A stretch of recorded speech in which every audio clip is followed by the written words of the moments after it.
우리 찬양대 팀의 찬양처럼 금천 하늘샘 교회가 사랑의 불꽃이 활짝 핀 교회, 이런 교회가 되기를 저 또한 진심으로 소망합니다.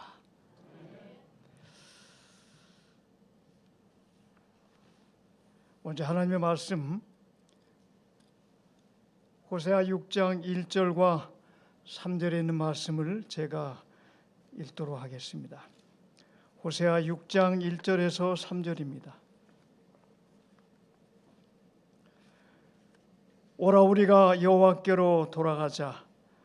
여호와께서 우리를 찢으셨으나 도로 낫게 하실 것이요 우리를 치셨으나 싸매어 주실 것임이라. 여호와께서 우리를 살리시며 우리를 일으키시리니 우리가 그 앞에서 살리라. 그러므로 우리가 여호와를 알자. 힘써 여호와를 알자. 그의 나오심은 새벽빛같이 일정하니 비와 같이 땅을 적시는 늦은 비와 같이 우리에게 임하시리라 하리라. 제가 금천 하늘샘 교회에 정규 예배 시간에 와서 이쪽으로 이주하고 난 이후에 아마도 처음인 것 같습니다. 그러나 수년 전부터 교회 일로 인하여 제가 평일엔 꽤 여러 번 매우 많이 왔다 간 기억이 있습니다. 그만큼 금천 하늘샘 교회가 매우 힘들었습니다. 어떻게 보면 참 상처가 많이 남은 교회일지 모르겠습니다. 우리 원로 장로님들, 그리고 여러 장로님들, 그 집사님들, 또 모든 믿음의 성도들, 청년과 학생과 아이들이 이르기까지 그 마음에 얼마나 많은 기도로 하나님을 의지해 오셨습니까? 여러분의 그러한 헌신과 봉사와 믿음이 그러한 시련을 딛고 오늘의 역사를 이루었다고 생각합니다. 무엇보다 하나님께서 함께 하신 그 은혜에 참으로 감사를 드립니다. 정말 수고하셨습니다. 정말 여러분의 그 아름다운 믿음에 진심으로 다시 한번 감사드립니다. 물론 몇 가지 해결해야 할 일들이 남아있지만 그러나 하나님께서 함께 하실 것입니다. 하나님이 모든 것들을 이루어 주시고 마치 예수 그리스도께서 고난의 길을 가시고 십자가의 사랑으로 우리를 구원하신 것처럼 그 주님의 사랑으로 이제는 조금 전에 가사의 노래처럼 사랑으로, 믿음으로, 뜨거운 불꽃으로 하나가 되기를 간절히 바랍니다. 어떤 면에서 이 교회에 허락하신 이 시련은 금천 하늘샘 교회가 부흥의 길로 도약하기 위한, 예수님의 재림을 신실하게 준비하기 위한 전환점의 역사를 이루게 될 것이라고 저는 확신합니다. 저 또한 개인적인 시련의 시간이었습니다. 대부분의 많은 사람들이 알지 못하지만 제가 작년 7월 15일에 암 수술을 받았습니다. 전혀 원치 않았던, 예기치 않았던 이 일을 경험하게 된 것입니다. 삼육서울병원에 제가 아는 한 지인이 어느 날 전화해서 형님 종합검진 한번 받아보시죠. 무슨 소리해? 내가 앞에서 연 앞에서 보건절제부장을 몇 년 했는데 건강 끄떡없어. 걱정하지 마. 배 아픈 적 한 번 없고 탈난 적 한 번 없으니 괜찮아. 그랬더니 그 후배가 말하기를 그래도 종합검진 예약해 놨으니 안 오면 가만히 있지 않겠다. 언제 예약했으니 와서 받으라. 할 수 없이 떠밀려서 받았어요. 제가 그동안 위 내시경은 몇 번 받았지만 대장 내시경은 전혀 받은 적이 없어요. 이 친구 때문에 할 수 없이 받았어요. 여러분, 대장 내시경 검사 얼마나 귀찮습니까? 제가 한국 나이로 금년에 65세인데 여지껏 한 번도 안 받았다고 하는 게 참 제가 얼마나 어리석었는지요. 그만큼 건강 자신했습니다. 그런데 대장 내시경 검사가 끝나자마자 제게 그 의사가 말하기를 대장암입니다. 제가 지난 7월 15일에 수술 받았는데 대장 내시경 검사를 받고 며칠 뒤에 수술을 했어요. 근데 7월 그 중순은 사실 대총회가 정상적으로 이루어졌다고 하면 제가 이미 그 기간에는 미국에 가 있어야 할 시간이었습니다.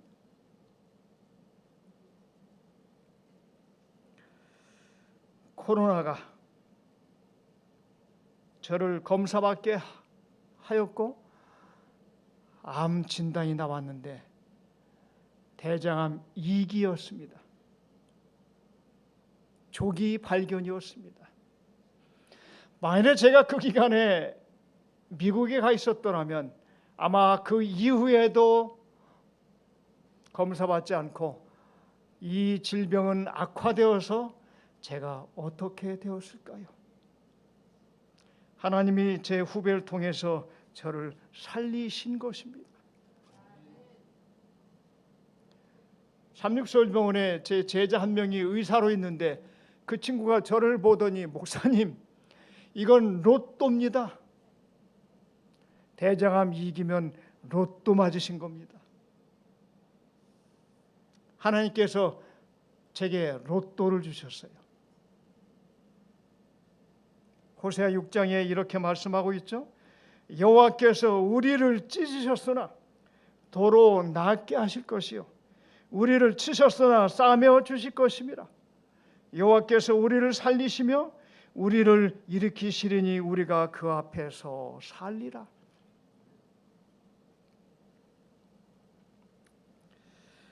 하나님이 시련을 허락하신 이유, 왜 하나님께서 우리에게 금천 하늘샘 교회에 시련을 허락하셨을까요? 여기 말씀처럼 여호와께로 돌아오게 하기 위하여, 여호와를 힘써 알게 하기 위하여 우리에게 이러한 시련을 허락하시는 것입니다. 저는 오늘 이 시간 개인적인 이러한 시련을 통해 하나님이 함께 하셨다고 하는 역사를 함께 좀 살펴보기를 원합니다.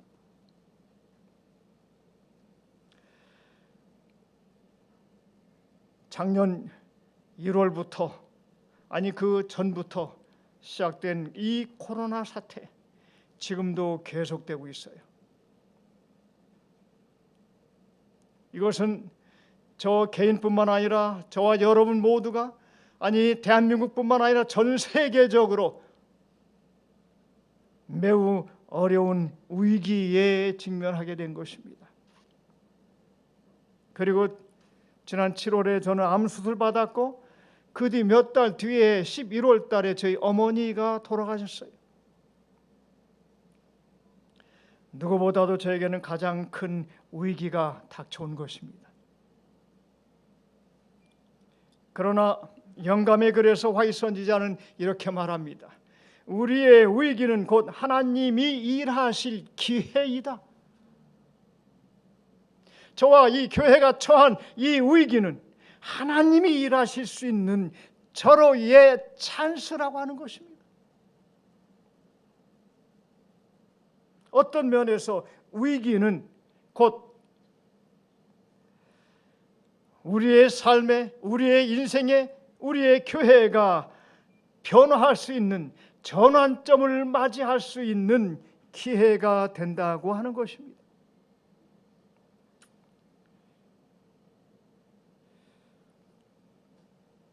이 전환점, 터닝 포인트, 어떠한 기회일까요?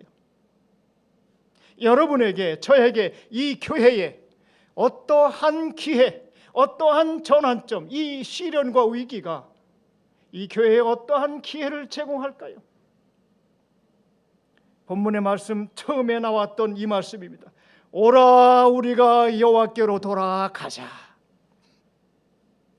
하나님이 우리에게 시련을 허락하시는 것은 여호와께로 돌아오게 하기 위하여 이 시련을 허락하신다고 하는 것입니다. 오라 우리가 여호와께로 돌아가자. 이 말씀이 저는 얼마나 좋은지 모르겠어요.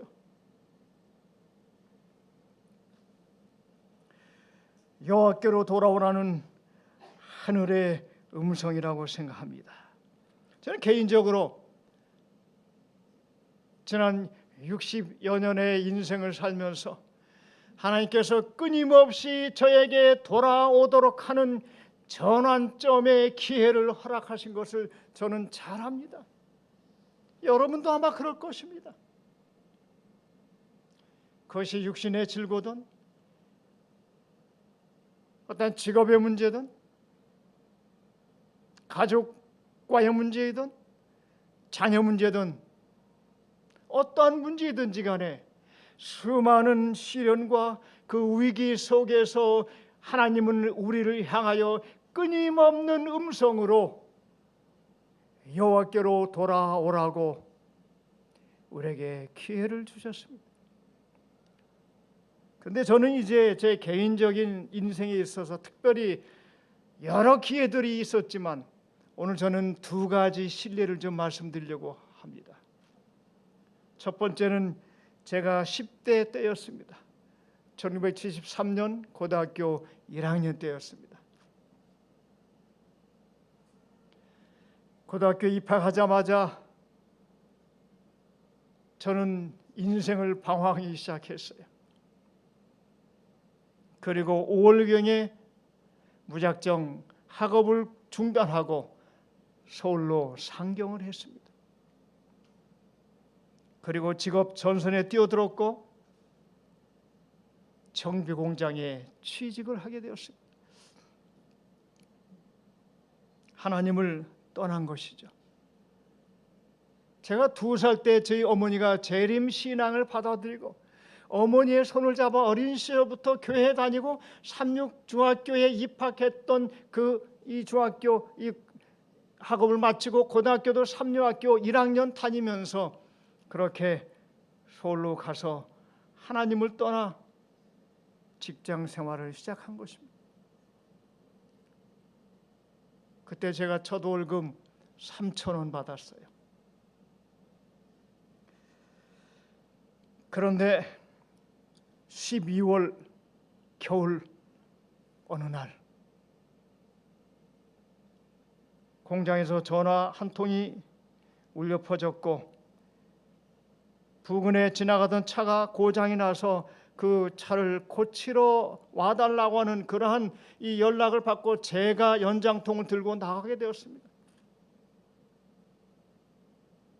그런데 차를 고치고 이제 공장을 향해서 막 걸어오고 있는데 이 길을 막 이 남루한 기름 위에 쩔어 젖은 아주 밑바닥 인생을 살아가고 있는 한 10대 이 청소년의 손에 들려진 연장통에 얼굴은 시커멓게 기름때가 묻어있는 그 초췌한 모습으로 그 길을 걸어가고 있는데 이게 웬일입니까?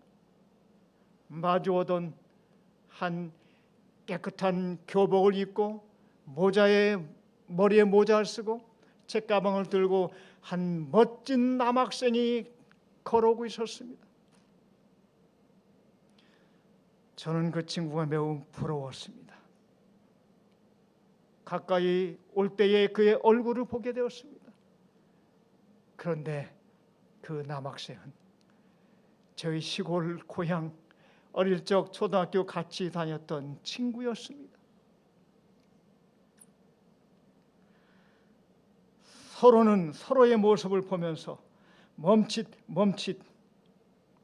저는 그 친구를 보기에 매우 민망했고 그 친구 또한 저의 모습 보기에 주저주저 하는 그 순간에 그냥 말없이 스쳐 지나가고 말았습니다. 그 친구도 저도 외면한 것이죠. 저는 그 순간 그 자리에서 부들부들 몸을 떨면서 연장통을 땅에 떨어뜨리고 제 두 눈에서는 하염없는 눈물을 흘리기 시작했어요. 그리고 저 혼자 고백하기를 내가 지금 왜 여기에 있지? 그리고 집으로 돌아가 저와 함께 자취 생활했던 저희 누님에게 집으로 돌아가겠다고 말하였습니다. 그래서 그 길로 집으로 돌아가 그 다음 봄에 다시 복학을 했습니다. 하나님께서 그 순간에 그 친구를 왜 만나게 하셨을까요? 오라 우리가 여호와께로 돌아가자. 하나님은 저의 그러한 시련을 통해서 여호와께로 돌아오도록 허락하신 것입니다.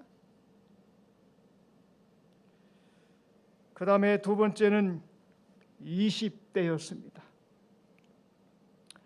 제가 여차해서 대학을 졸업하고 그 다음에 신학대학원에 입학을 하고 군대를 가게 되었어요. 근데 군대를 3년 제대하고 난 이후에 저의 부족함과 이 적성상 나는 아무리 생각해도 목회자는 안 맞아. 내 옷이 아니야. 그리고 대학원에 복학하지 않고 저희 형님과 함께 광화문에서 식당을 경영하기 시작했습니다. 그런데 그 식당을 흔히 사람들이 말하는 것처럼 쫄딱 망했어요. 그리고 명동에 있는 한 칼국수 집의 홀장으로 제가 취업을 하게 됐습니다. 여러분, 말이 홀장이지.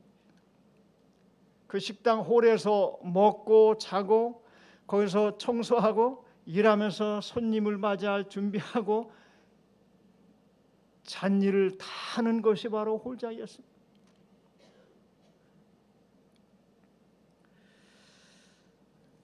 (30) 다 돼서였습니다.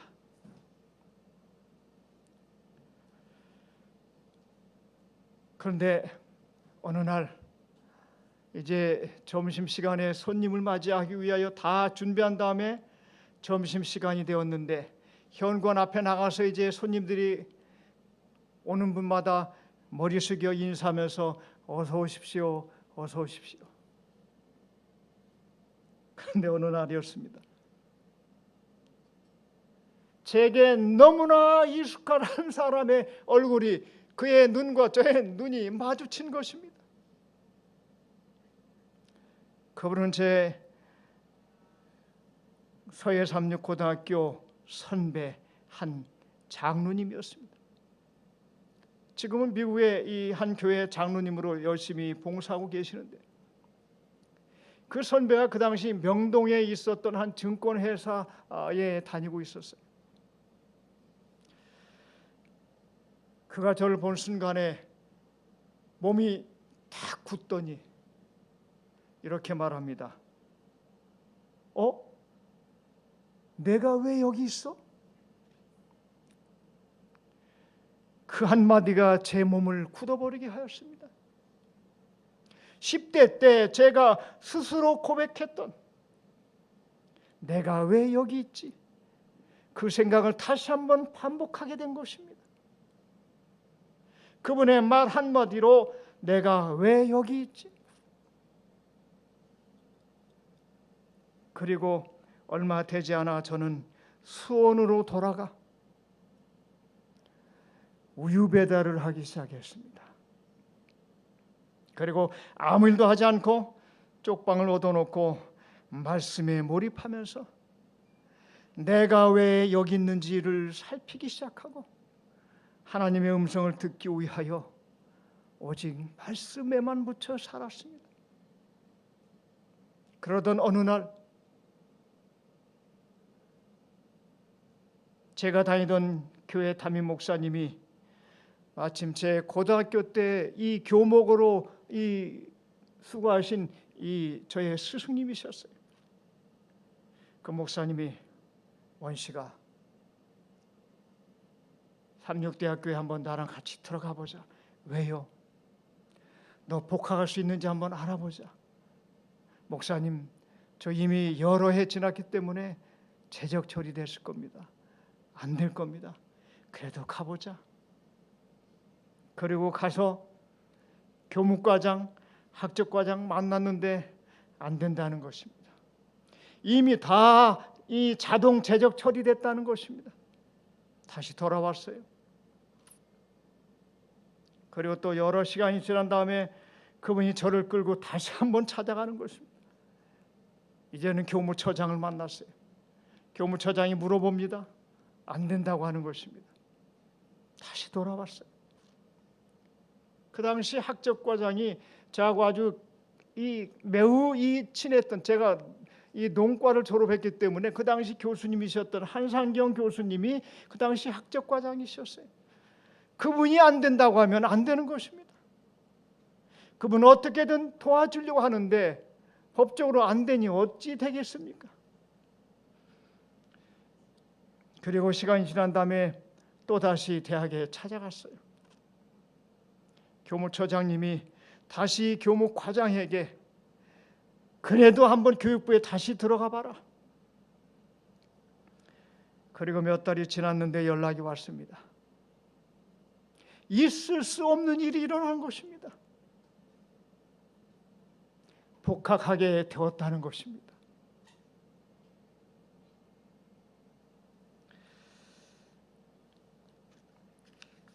제가 제 개인적인 경험적 이야기를 말씀드리려고 하면은 꽤 많은 것들을 생략했지만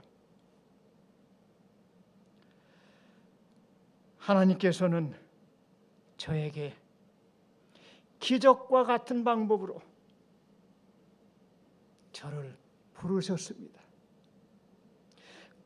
엉뚱한 길로 하나님을 등지고 가려고 하던 저에게 여호와께로 돌아오게 하기 위하여 제게는 크나큰 시련들을 허락하셨다고 하는 것입니다.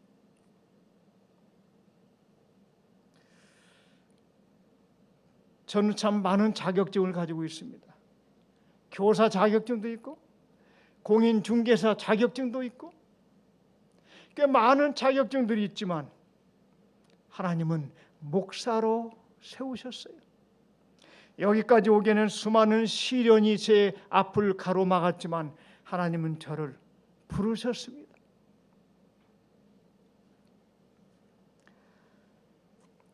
제가 다른 길을 가고자 할 때마다 제 자리로 돌려놓으신 하나님, 그 역사는 여러분들에게도 수없이 많을 것입니다. 그리고 작년 7월 제가 암에 걸리고 수술을 받게 되었는데 역시 제 인생에 있어서 전환점을 가져오게 되는 그러한 기회가 되었다고 하는 것입니다. 이 시련을 통해서 영적인 잠을 자고 있던 제 자신을 하나님은 깨워주셨다고 하는 것입니다.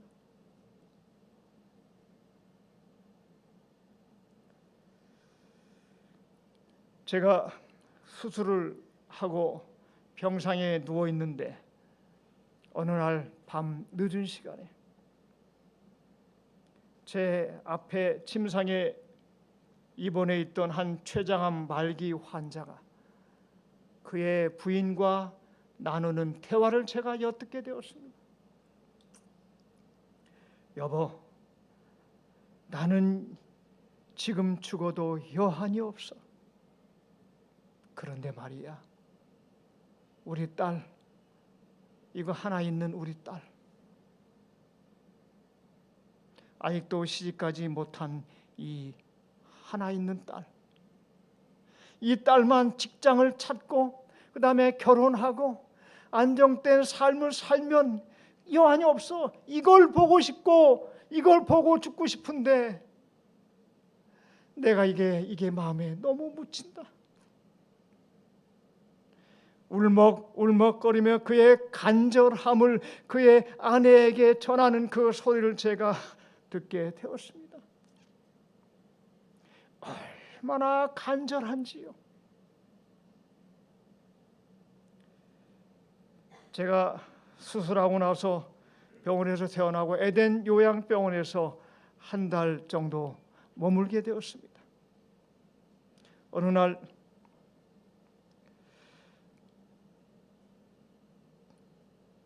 점심을 먹고 산책을 하기 위하여 숲속을 걸어가고 있는데 그 한쪽 깊은 숲속에서 어떤 한 가련한 여인이 아주 이 간절한 울음소리로 울면서 사방이 떠나가도록 외치는 것입니다. 기도하는 것입니다. 다른 말 하지 않았어요. 아버지, 아버지, 하나님, 아버지, 이 말 외에는 그가 할 수가 없었습니다. 왜요? 너무나 그가 이제 죽음 목전에서 다른 말은 할 수가 없었기 때문에 살려달라고 외치는 그의 간절함. 에덴 병원에 입원한 대부분의 사람들은 암 환자들입니다. 얼마나 간절하겠습니까? 저에게도 이 대장암 수술하고 나서 이게 낫기 위하여 얼마나 간절했는지 모릅니다. 새벽에 일어나자마자 물 2컵 마시고 그 다음에 기도실에 가서 기도하고 그리고 산에 또 부지런히 1시간을 뛰는 겁니다. 아침 먹고 뛰고 점심 먹고 뛰고 저녁 먹고 뛰고. 왜요? 뭐 하기 위해서요? 살기 위해서. 뭐가 살기 위해서? 육신적으로 살기 위해서. 일찍 자고 일찍 일어납니다.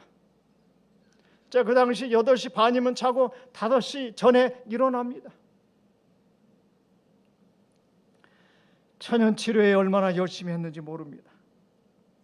몸에 뭔가 조그만 이상이 오면 아이고 이건 또 왜 이러지?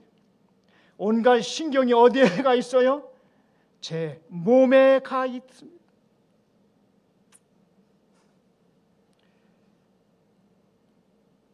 그러던 어느 한순간에 제 자신을 돌아보게 됐습니다. 내가 왜 여기 와 있지? 하나님이 왜 나를 여기로 보내셨지? 그리고 제가 병원에서 들었던 그 환자의 간절함, 에덴 병원에서 외치는 그 여인의 간절함, 이들의 이야기가 성경에 나와 있는 수많은 간절한 사람들의 이야기라고 하는 것입니다. 저는 이 육적인 간절함을 통해서 제 자신을 보게 된 것입니다. 그래, 내가 육적인 간절함은 목말랐지만 영적인 간절함은 없었구나. 에베소 5장 14절에 말씀하기를 잠자는 자여 깨어서 죽은 자들 가운데에서 일어나라. 그리스도께서 내게 비치시리라. 절묘한 타임에 하나님은 저에게 암이라고 하는 시련을 통해서 육적인 잠뿐만 아니라 영적인 잠에서 깨워주시는, 영적으로 저를 살려주시는, 이 위기를 기회로 살려주시는 하나님의 섭리라고 하는 사실을 제가 깨닫게 된 것입니다.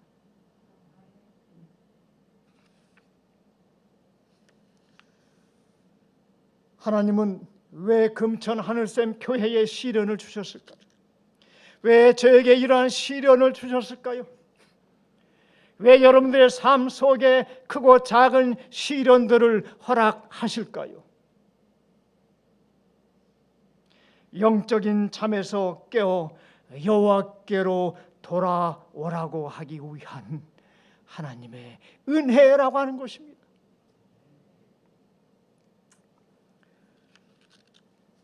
왜 하나님께서 이 코로나19를 허락하신다고 생각하십니까?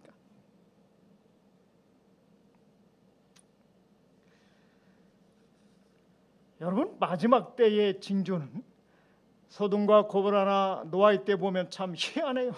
저는 도무지 이해 못합니다. 이 세상 우리가 어느 시대에 살고 있어요? 마지막 때입니까? 아직도 한참 멀었습니까? 여러분 어떻게 생각하십니까? 지금이 정말 마지막 때라고 생각하십니까? 아니에요? 저는 정말 지금 마지막 때라고 생각합니다. 그러면 우리가 이 시대가 마지막 때라고 생각하면 우리가 뭐 해야 됩니까? 더 깨어야 되고, 더 열심히 주를 전해야 되고, 더 진실해야 되고, 더 열정적으로 뜨거운 마음으로 누구를 기다려야 합니까? 예수 그리스도를 기다려야 하는데 이 세상은 어떻게 돼가고 있어요? 점점 더 부도덕하고 더 강팍하고 더 악해지고 더 사나워지고 있다고 하는 것입니다. 정말로 형제들아, 마지막 때 어떠하다고 그랬어요? 교만하며 자긍하며 악할 대로 악하고 사랑이 식어진다고 예언되어 있습니다. 이보다 어찌 더 사람이 악해질 수 있습니까? 이보다 더 어떻게 사람이 부도덕할 수 있겠습니까? 얼마나 요즘에 정치인들 보십시오. 종교인들 보십시오. 얼마나 거짓과 자기밖에 모르고 돈밖에 모르는 세상이 되었습니까? 그래서 코로나는 우리를 준비시키기 위한 마지막 기회라고 생각합니다. 이제는 머지않아 흑과 백, 선과 악이 또렷하게 구별될 때가 올 것입니다.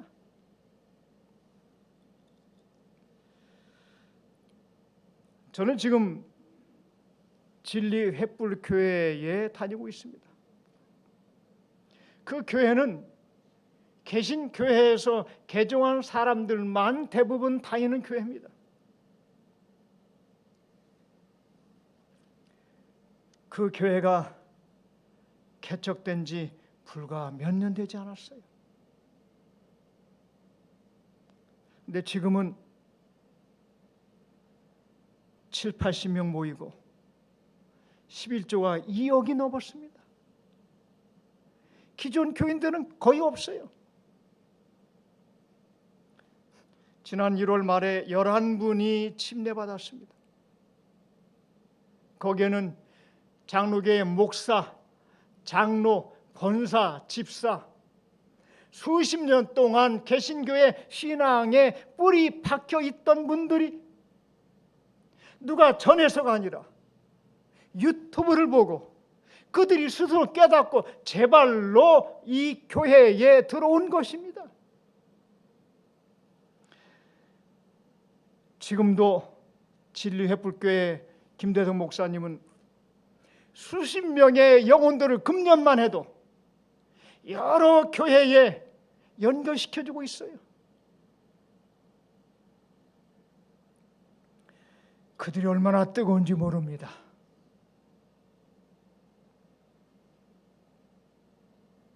그 중에 한 분이 제 집사람의 고모의 딸이에요. 근데 그 집안은 다 천주교인들입니다. 그동안 아무리 재림교회 신앙을 이야기해도 이단 한 사람들입니다. 근데 그 중에 한 사람이 질병관리본부의 과장으로 얼마 전에 퇴직한 사람이에요. 제 발로 공부하고 제 발로 깨닫고 제 발로 얼마 전에 침례받았다고 하는 것입니다. 놀라운 역사가 일어나고 있습니다. 그들은 뜨거워서 그들의 친구를 데리고 오고 그들의 가족들을 데리고 오고 얼마나 놀라운 일이 일어나고 있는지 모릅니다. 최근에 부산의 센텀 교회 한 고등학생이 침례받았어요. 그 고등학생은 필리핀에 골프 유학 간 학생이었습니다. 근데 이 친구가 유튜브를 보다가 신앙심이 있었는지 우리 재림교회를 알게 되고 안식을 깨닫게 되고 그 다음에 이 코로나 사태에 나오지 못하다가 얼마 전에 나왔는데 금요일 날 나오게 되었어요. 필리핀에서 나오자마자 교회로 달려간 겁니다. 그리고 그의 어머니를 전도하기 시작하고 그의 아버지를 전도하기 시작하고 엄청난 반대도 무릅쓰고 그는 이 마지막 하나님의 남은 교회를 증거하고 있어요. 그가 뭐라고 한 줄 아십니까? 나는 골프보다 성경 말씀이 더 재미있어요. 지금 개신교회 목회자들은 율법을 연구하기 시작하고 있습니다. 몇 주 전 개신교회에서 목회하다가 침례받은 한 분이 간증하기를 자기가 알고 있는 수많은 목회자들이 수많은 이 개신교회 목사들이 이제 율법을 연구하기 시작했는데 그 가운데 안식일 계명에 관하여 그들이 매우 깊이 깨닫고 연구하고 있다고 하는 소식을 듣게 된 것입니다.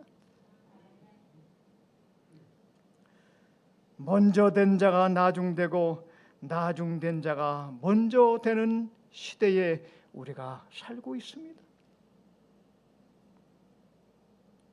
마태복음 25장에서 예수님은 마지막 때 세상의 끝에 일어날 일에 대하여 비유로 말씀하셨습니다. 그래서 우리는 마태복음 25장에 세 가지 비유가 나오는데 이 세 가지 비유마다 두 부류로 이 구분 지어져 있습니다.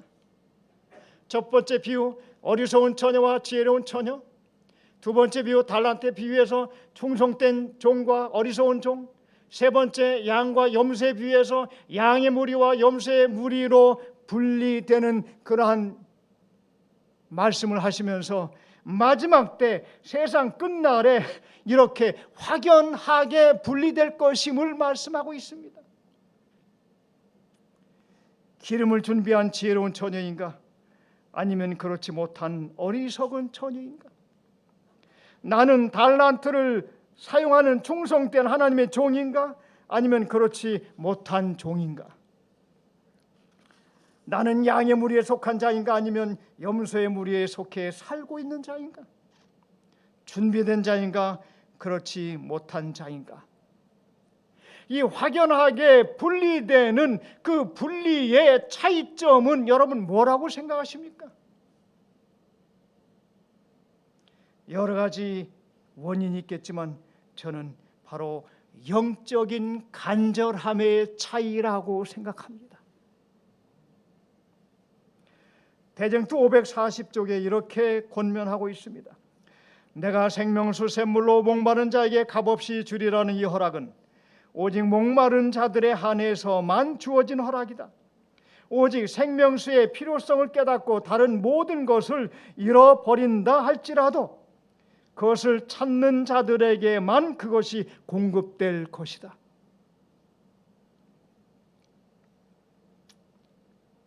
사랑하는 믿음의 가족 여러분, 영적인 간절함, 목마름에 주목합시다.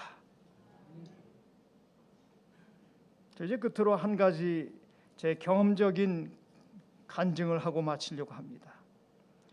제가 병원에 있을 때 수술이 마친 다음에 이제 대개 여러분이 아시는 것처럼 가스가 나와야 밥을 먹을 수가 있어요. 보통 한 3일 정도가 되면 가스가 나오는데 저는 4일, 5일 돼도 가스가 안 나왔어요. 코에 콧줄을 끼고 위장에 그 호스를 집어넣고 그다음에 여기서 이 기계를 달아놓고 여러분 생각해 보시기 바랍니다. 온 몸에 막 그냥 몇 개의 이 약을 투입하고 진통제, 항생제 그다음에 여기다 콧줄을 또 끼고 얼마나 힘들었겠습니까? 가스가 나오면 콧줄도 빼고 이제는 간단해지는데 가스가 안 나오는 것입니다. 제가 가스 나오게 해달라고 기도해 보긴 난생 처음입니다. 그런데 어느 날 제가 아는 한 지인이 병문안 오셔서 제게 이렇게 말씀하십니다. 가스가 안 나오면 장이 유착될 수가 있으니 조심해라. 장이 유착되면 큰일 난다. 거기까지만 말씀하셨으면 제게 그래도 덜 힘들 텐데 그 다음 뭐라고 말씀하신 줄 아세요? 장이 유착돼 가지고 말이야 어떤 한 장로님이 죽었어. 제가 기운이 쭉 빠지는 겁니다. 그날부터 잠이 올까요 안 올까요? 장이 유착돼? 큰일 나.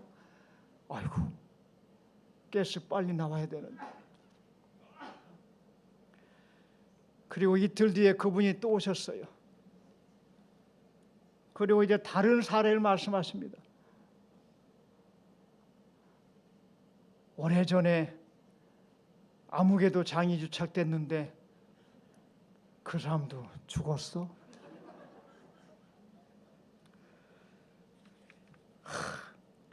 제게 얼마나 제가 힘들었는지요. 그리고 일주일을 넘기면서 제가 가스가 나왔어요.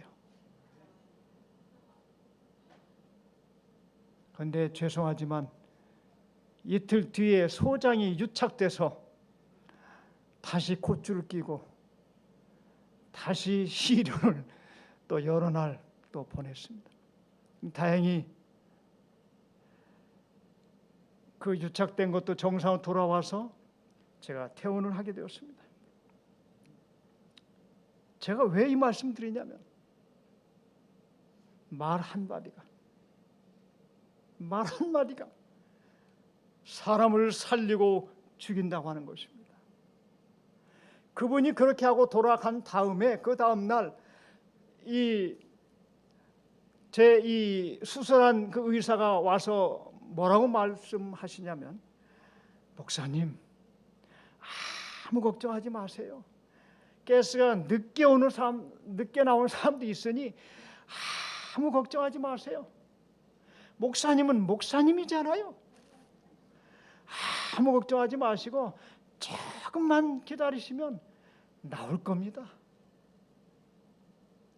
그러자 반전됐어요. 얼마나 기쁜지.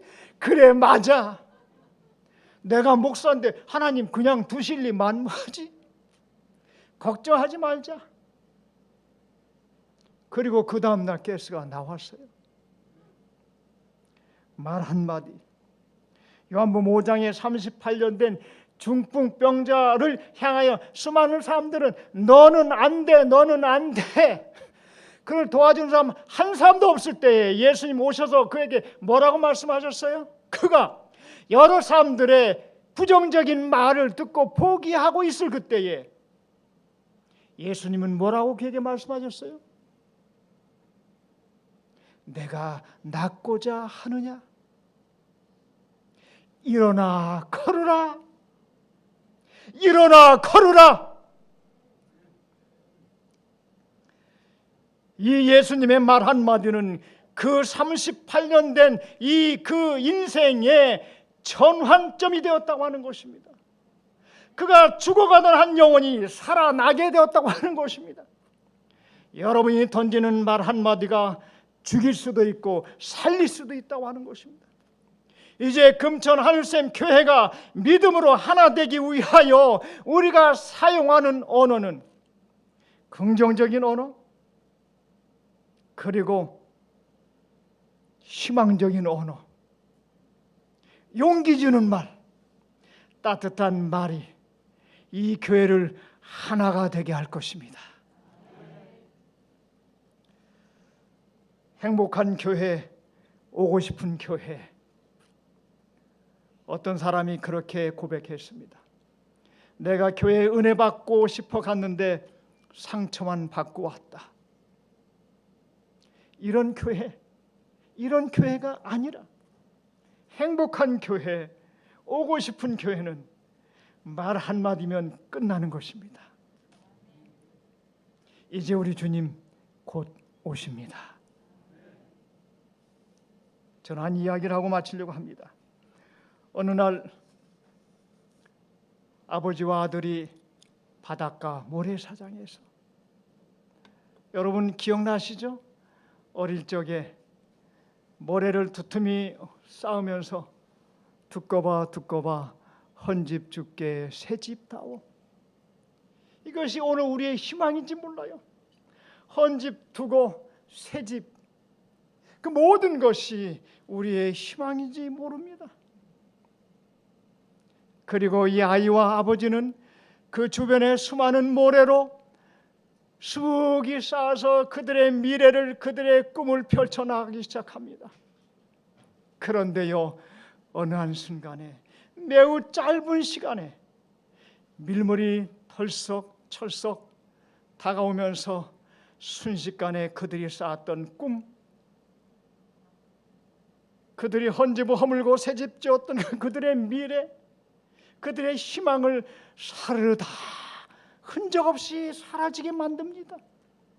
그때 아버지가 아들에게 이렇게 말합니다. 아들아, 이제 그만 집으로 돌아가자. 이제 그만 집으로 돌아가자. 그때 이 아들은 내 아빠 미련 없이 훌훌 털고 일어나 집으로 돌아가는 것처럼, 이 세상 우리의 미래가 아닙니다. 이 세상의 것들은 우리의 꿈이 아닙니다. 우리 주님 머지않아 이 땅에 내려오실 때에 아무개야 이제 그만 집으로 돌아가자. 정말 수고했다. 얼마나 힘들었냐. 내가 잘 알아. 금천 하늘샘 교회 다닐 때 힘들었던 거 알아. 그런데 잘 견뎠다. 정말 수고했다. 이제 그만 집으로 돌아가자. 이렇게 말씀하실 그날이 속히 이르게 될 것입니다. 머지않은 그날 함께 하늘에 가야 되지 않을까요? 한 분도 빠짐없이 저 영원한 하늘 본향, 그리운 본향, 그토록 기다렸던 그 하늘에 모두가 다 이르게 되기를 간절히 소망하며 말씀을 드리겠습니다.